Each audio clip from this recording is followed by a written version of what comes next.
তার কাছে সব চাইতে পারি, কিন্তু তার সিস্টেম সম্পর্কে, রুলস সম্পর্কে যদি নাই জানে তাহলে কিভাবে হবে? তিনি এমন একজন সেলিব্রিটি না, বর্তমানে ওনার সঙ্গে পাঙ্গা নিতে পারে এরকম সেলিব্রিটি কেউ নেই। যত মন্দির দেখুন আপনি, ভক্তের অভাব আছে? কাউকে ইনভাইটেশন করতে হয় না, এমনি চলে যায়। পুরী 2 থেকে 3 লক্ষ মানুষের ভিড়, পুরোপতি 4 থেকে 5 লক্ষ মানুষের ভিড়, সবাই শুধু মাথা ঠুকে তার কাছে চাইতেই যায়। আর কারো কাছে চাওয়ার নেই তো, অপশন নেই তো। এইভাবে মানছি, প্রাপ্তির সময় মানছি, ভক্তির সময় মানছি না। এটাই হচ্ছে ঘোড়ামি। সত্যটাকে জেনেও অস্বীকার করছি আমরা। স্টাইল, স্ট্যান্ডার্ডিটি, এগুলো আপনার দেশের শোভাকে বৃদ্ধি করছে না, বরঞ্চ আরো কালচারকে নিমজ্জিত করছে।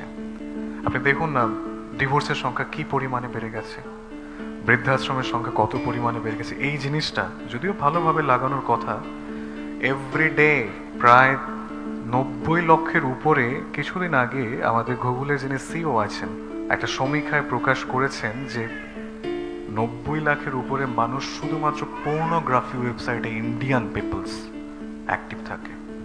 রাবণ আগে যুগ পর্যায়ে একটাই ছিল, কোন যুগে? ত্রেতা যুগে রাবণ ছিল। এখন ঘরে ঘরে রাবণ হচ্ছে। সার্টিফিকেটের সঙ্গে ক্যারেক্টারের কোনো মিল নেই। কি শেখাচ্ছেন আপনি আপনার সন্তানকে? কি শেখাচ্ছেন আপনি? স্ট্যাটাস মেনটেন করা হচ্ছে, স্ট্যান্ডার্ডিটিকে ফোকাস করা হচ্ছে, ক্যারেক্টার এটাকে ফোকাস করা হয়? যে ক্যারেক্টার নিয়ে তার কিছু নেই, চরিত্র। রাবণের একটা ডেফিনেশন কি ছিল, বৈশিষ্ট্য? রাবণের 14,000 স্ত্রী ছিল। বাল্মীকি রামায়ণে স্পষ্টভাবে মেনশন করা হয়েছে। হনুমানকে যখন পাঠানো হলো, হনুমান কাউন্ট করেছিলেন নিজে। তার মাঝে হাতে গোনা গোটা কয়েক সম্বন্ধ করে বিবাহ করেছিল। রাবণের প্রথম স্ত্রী হচ্ছে মন্দাধরী। আর বাকি সবাই ছিল অপহরণের ফল। যার স্ত্রীকে ভালো লেগেছে তুলে নিয়ে এসেছে, পরেরটা পরে দেখা যাবে। রাবণের বৈশিষ্ট্য ছিল যে কোনো স্ত্রীকে অপহরণ করে তুলে নিয়ে আসার পর তাকে তার ইচ্ছার বিরুদ্ধে কখনো স্পর্শ মাত্র করতো না। সীতা দেবীকে 18 মাস রেখেছিলেন। হ্যাঁ, এখানে একটা অভিশাপ আছে। অভিশাপের প্রতি তো রেসপেক্ট ছিল রাবণের, মেনেছিল তো। এখনকার আই লাভ ইউ এমন একটা শব্দ, মানে আগে যে জিনিসটাকে আমরা কলেজ ইউনিভার্সিটি দেখেছি, এখন স্কুল থেকে এটা স্টার্ট হয়ে যায়। ফিজিক্যাল মুভমেন্টসের আর কিছু নয়।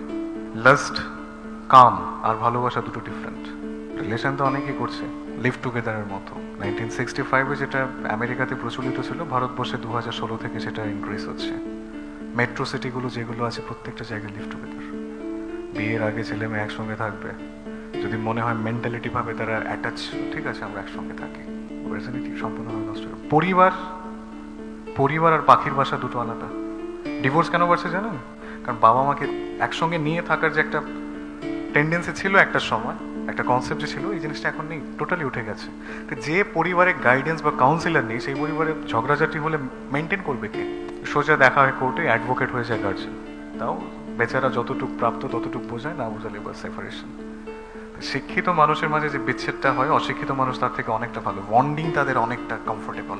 আপনি বৃদ্ধাশ্রমে খোঁজ নিয়ে দেখুন, সেখানে যত বড় বড় ডেজিগনেশনের অফিসার আছে তাদের বাবা মাকে পাবেন। ড্রাইভার, দিনমজুর, তাদের বাবা মা সেখানে থাকে না। এইটাই হচ্ছে শিক্ষার বিদ্যা বাবা। শিক্ষা দিলে কি হয়, বিদ্যা দিলে কি হয়, এটাই হচ্ছে পার্থক্য।